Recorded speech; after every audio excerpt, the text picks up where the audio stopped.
ನಮಸ್ಕಾರ ವೀಕ್ಷಕರೇ, ನಿಮಗೆಲ್ಲರಿಗೂ ನನ್ನ ಯೂಟ್ಯೂಬ್ ಚಾನಲ್ಗೆ ಸ್ವಾಗತ.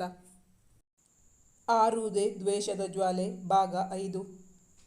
ಬಸ್ ಸ್ಟ್ಯಾಂಡ್ ಬಳಿ ತಲುಪಿದ ಸುಪ್ತಾ ತನ್ನ ಗೆಳತಿಗೆ ಮಾಹಿತಿ ನೀಡಬೇಕಾಗಿತ್ತು.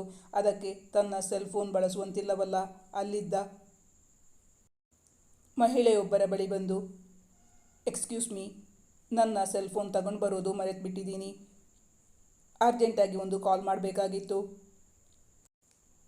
ಒಂದ್ಸಲ ನಿಮ್ಮ ಸೆಲ್ ಫೋನ್ ಕೊಡ್ತೀರಾ ಪ್ಲೀಸ್ ಎಂದು ಕೇಳಿದ್ದಳು.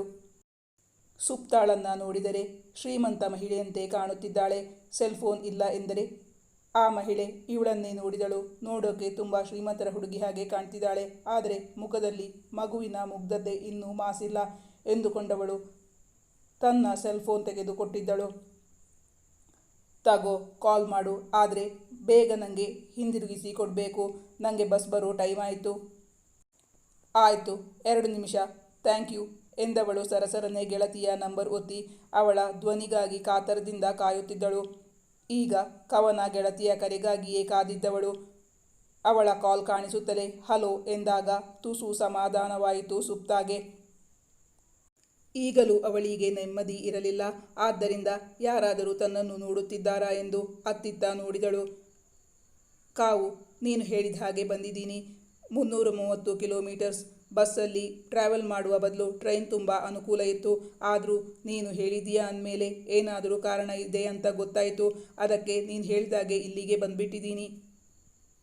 ಅತ್ತಲಿಂದ ಕವನ ಹೇಳುತ್ತಿದ್ದಳು. ನಾನು ಹೇಳೋದನ್ನು ಕರೆಕ್ಟಾಗಿ ಫಾಲೋ ಮಾಡು. ಅವನನ್ನು ಡೈವರ್ಟ್ ಮಾಡೋದೇ ನನ್ನ ಮುಖ್ಯ ಉದ್ದೇಶ.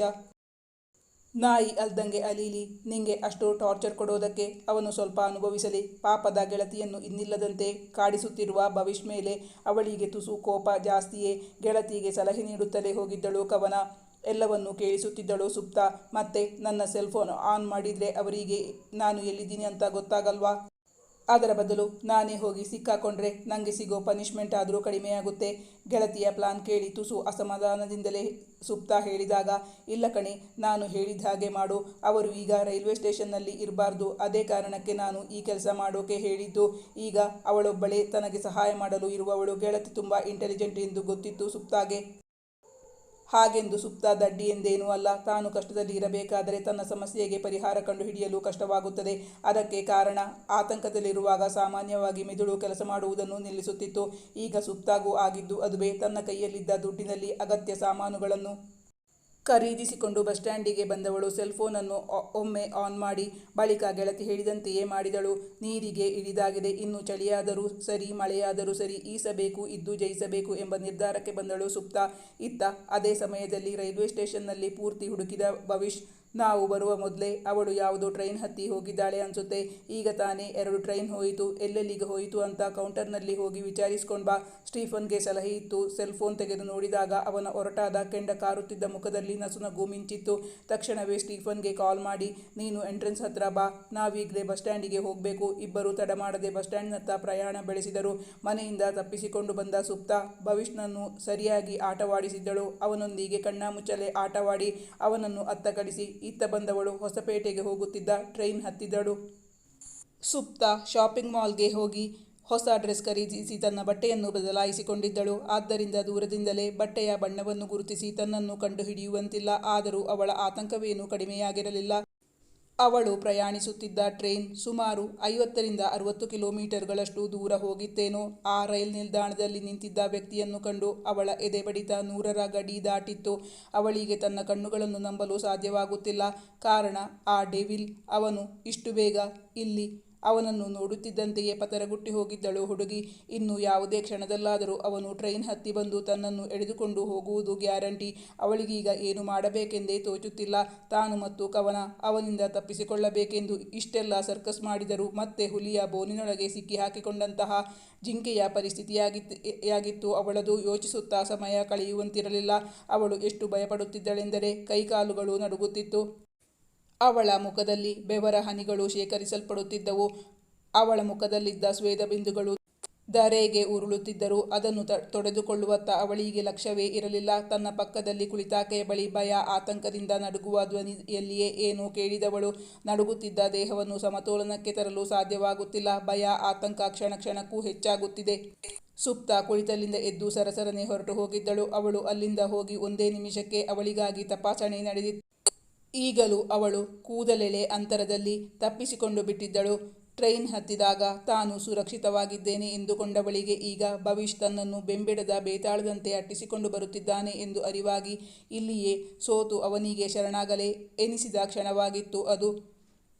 ಇತ್ತ ಸ್ಟೀಫನ್ ತನ್ನ ಯಜಮಾನನ ಮುಖ ನೋಡಿದ. ಅವನ ಮುಖ ಕೆಂಪಾಗಿತ್ತು, ಮುಖ ಬಿಗಿದುಕೊಂಡಿತ್ತು, ಕಣ್ಣುಗಳು ಕೆಂಡ ಕಾರುತ್ತಿದ್ದವು. ಒಂದು ವೇಳೆ ಅವಳೇನಾದರೂ ಈಗ ಎದುರು ಸಿಕ್ಕಿದ್ದರೆ ಅವನ ಬೆಂಕಿ ಉಗುಳುವ ಕಣ್ಣುಗಳಿಂದಲೇ ಅವಳನ್ನು ಭಸ್ಮ ಮಾಡಿಬಿಡುತ್ತಿದ್ದನೇನೋ. ಇದರ ಪರಿಣಾಮವನ್ನು ಆ ಹುಡುಗಿ ಅದು ಹೇಗೆ ಎದುರಿಸುತ್ತಾಳೋ ಎಂದು ಮನದಲ್ಲೇ ಅವಳಿಗಾಗಿ ಮಿಡಿಯುತ್ತಿತ್ತು ಸ್ಟೀಫನ್ನ ಮನ.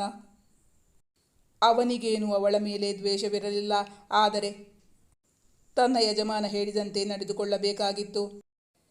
ಹಿಂದೆಂದೂ ತನ್ನ ಬಾಸ್ ಸೋಲಿನ ರುಚಿ ಕಂಡಿದ್ದೇ ಗೊತ್ತಿರಲಿಲ್ಲ ಅವನಿಗೆ. ಇದೇ ಮೊದಲ ಬಾರಿ ಸೋತು ಸುಣ್ಣವಾಗಿದ್ದಾನೆ ಹುಡುಗ, ಅದು ಒಬ್ಬ ಯುವತಿಯಿಂದ. ಅದನ್ನು ಅರಗಿಸಿಕೊಳ್ಳಲಾಗುತ್ತಿಲ್ಲ.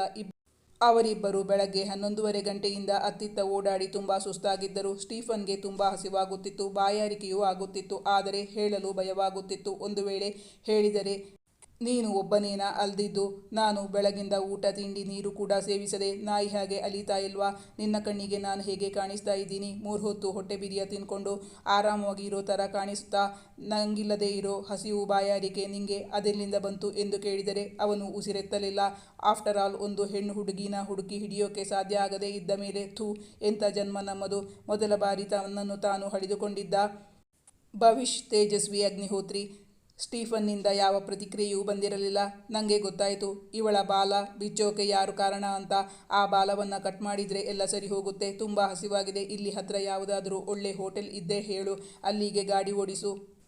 ಹೊಟ್ಟೆಗೆ ಪೆಟ್ರೋಲ್ ಬೀಳದೇ ಇದ್ರೆ ತಲೆ ಕೆಲಸ ಮಾಡ್ತಾ ಇಲ್ಲ ಎಂದವನು ಗಾಡಿ ಹತ್ತಿ ಕೂರುತ್ತಿದ್ದಂತೆಯೇ ಸ್ಟೀಫನ್ ಗಾಡಿಯನ್ನು ಮುಂದಕ್ಕೆ ಓಡಿಸಲಾರಂಭಿಸಿದ್ದ. ತಾನಿದ್ದ ಜಾಗದಿಂದಲೇ ಅವಿತು ನೋಡುತ್ತಿದ್ದವಳು ಅವರಿಬ್ಬರು ಹೋಗಿದ್ದು ಖಾತ್ರಿಯಾದ ಬಳಿಕ ಬಂದು ಮೊದಲು ಕುಳಿತಿದ್ದ ಜಾಗದಲ್ಲಿ ಕುಳಿತಿದ್ದಳು. ಅವಳ ಅಕ್ಕಪಕ್ಕದಲ್ಲಿ ಇದ್ದವರು ಅವಳನ್ನೇ ಸಂಶಯಾಸ್ಪದವಾಗಿ ನೋಡುತ್ತಿದ್ದರು. ಅದರತ್ತ ಗಮನ ಹರಿಸದೆ ಕುಳಿತಿದ್ದಳು ಹುಡುಗಿ. ಹಾಗಾದರೆ ಹುಡುಗಿಯೊಬ್ಬಳಿಂದ ಮೊದಲ ಬಾರಿಗೆ ತಾನು ಸೋಲು ಒಪ್ಪಿಕೊಳ್ಳುತ್ತಿರುವುದೇ ಅಲ್ಲ, ಇದು 2ನೇ ಬಾರಿ ಎಂದು ಹೇಳುತ್ತಿತ್ತು ಅವನ ಮನಸ್ಸು. ಹಾಗಾದರೆ ಇದರ ಮೊದಲು ಅವನನ್ನು ಸೋಲಿಸಿದ ಆ ಹುಡುಗಿ ಯಾರು? ಹೌದು, ಆ ಹುಡುಗಿಯ ಅಪೂರ್ವ ಸೌಂದರ್ಯಕ್ಕೆ ಅವನು ಮನಸೋತು ಅವಳಿಗೆ ಶರಣಾಗಲು ರೆಡಿಯಾಗಿದ್ದ.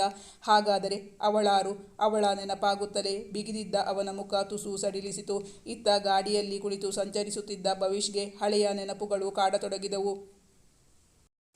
ಪತ್ನಿಯನ್ನು ಕಳೆದುಕೊಂಡಿದ್ದ ಭಾರ್ಗವ್ ಅಗ್ನಿಹೋತ್ರಿಯವರಿಗೆ ಆದಷ್ಟು ಬೇಗ ತಮ್ಮ ಮುದ್ದಿನ ಮಗ ಭವಿಷ್ನ ಮದುವೆ ಮಾಡಿಸಿ ಸೊಸೆಯನ್ನು ಮನೆ ತುಂಬಿಸಿಕೊಳ್ಳುವ ಆಸೆ. ಅದಕ್ಕಾಗಿ ಅವರು ತಮ್ಮ ಮಗ ಭವಿಷ್ನ ಮದುವೆ ಮಾಡಿಸಿ ಸೊಸೆಯನ್ನ ಮನೆ ತುಂಬಿಸಿಕೊಳ್ಳುವ ಆಸೆ ಹೊತ್ತುಕೊಂಡಿದ್ದರು. ಅದಕ್ಕಾಗಿ ಸಮಯ ಸಂದರ್ಭ ಸಿಕ್ಕಾಗಲೆಲ್ಲ ಮಗನ ಬಳಿ ಹೇಳುತ್ತಿದ್ದರು, ಇಷ್ಟು ದೊಡ್ಡ ಮನೆ ಇದ್ದು ಏನು ಪ್ರಯೋಜನ? ಮನೆಯಲ್ಲಿ ಹೆಣ್ಣು ಮಕ್ಕಳು ಇಲ್ಲ ಅಂದರೆ ಅದನ್ನು ಮನೆ ಅಂತಾರ?